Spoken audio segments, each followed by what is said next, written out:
I think one of the major issues with these large-scale projects is that they generate petabytes of data, really large amount of data, which is very, very difficult to use in the model of use that we had up to now. The data was always available, but it was available as downloading the file, put it in your computer and do the analysis on your own with a suite of tools that you may have at hand. Obviously, when we're talking 2-3 petabytes of data, that is no longer possible. Or at least it's no longer possible for a medium or small size laboratory or researcher. Large institutions can do that. They do copy our data every single night. We get trolled by robots every night. We get all the data copied. But this is a small number of institutions that can do that. And this data was all generated using public money. And so we do believe it's part of our mission to make it available to the widest possible audience, not only researchers, but also cancer patients and clinicians. And so doing it by download, it's not making it available. And so we decided that after we reformatted all the data so it all looks the same and it can be compared across different projects, that we needed to have tools to help in the analysis. And this is all housed in our data bank repository, which is called the NCI Genomics Data Commons. If you Google GDC, you get something else. But if you Google NCI GDC, you get our site. And the NCI Genomics Data Commons has a part of it. It's an analyze and explore set of tools that allows you to choose what is the disease that you want to see, the age of patients.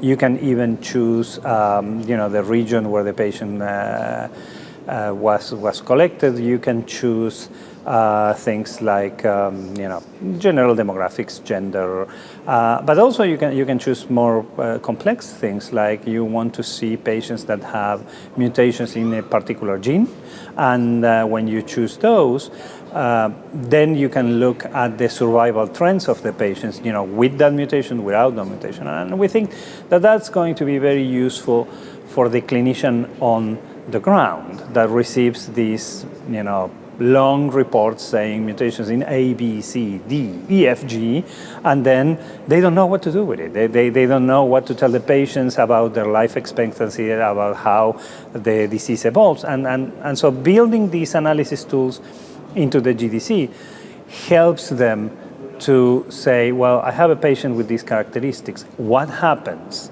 to other patients with the same characteristics, and give information to the patient and help also in the treatment decisions. So we do believe that it's going to be a big game change, because it's going to go beyond the use by researchers. It's going to allow this data to actually get closer to the clinic, which is in the end the reason why we are doing all of this. I will not tell you that you can go and start playing with it and you understand perfectly fine exactly what happens immediately the moment you touch it. But it's very user-friendly. And if you give it a little time, basically, it's like all complex websites. You go there, start playing, start moving, touching all buttons. You cannot break anything, so you keep touching. And at some point, you're going to start getting answers that make sense to you. And that's the whole idea. We want really, this is something that is used a lot, democratizing the access to data. We truly believe that is a mandate that NCI as a federally funded entity has. We really create this data because the patients have given us their samples, and they have given us their samples not so a couple of scientists can play with them, but to further the treatment of other people having the same disease. And that only can happen if we make this data available in an easy format. We just started. We have a couple of tools and a couple of ways you can look at it. We have a lot of ideas of other analysis that we would like to do, and so we're going to keep adding tools to it and making the database more easy to use, so people can go to more complex ways of looking at it. And I truly think that we have hit the mark on making it available to the public, because I talk with a lot of patient advocates, and patient advocates tend to be patients themselves.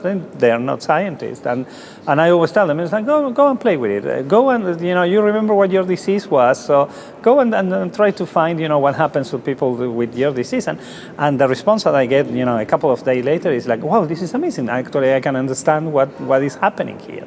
And so I think we really hit the mark, but we want the public and researchers to use it and tell us what is wrong with it. We love when they say, this is wonderful, you have done a wonderful job, but we like it better when people also say, oh, by the way, you could have done this way or this other way. And we use that feedback, truly use that feedback to make the systems better. So basically, this is a call to all your viewers to go and play with the system. You cannot break it. If you break it, I'll give you a prize. But tell us really what you think about it, and tell us what do you think we could do to make it better.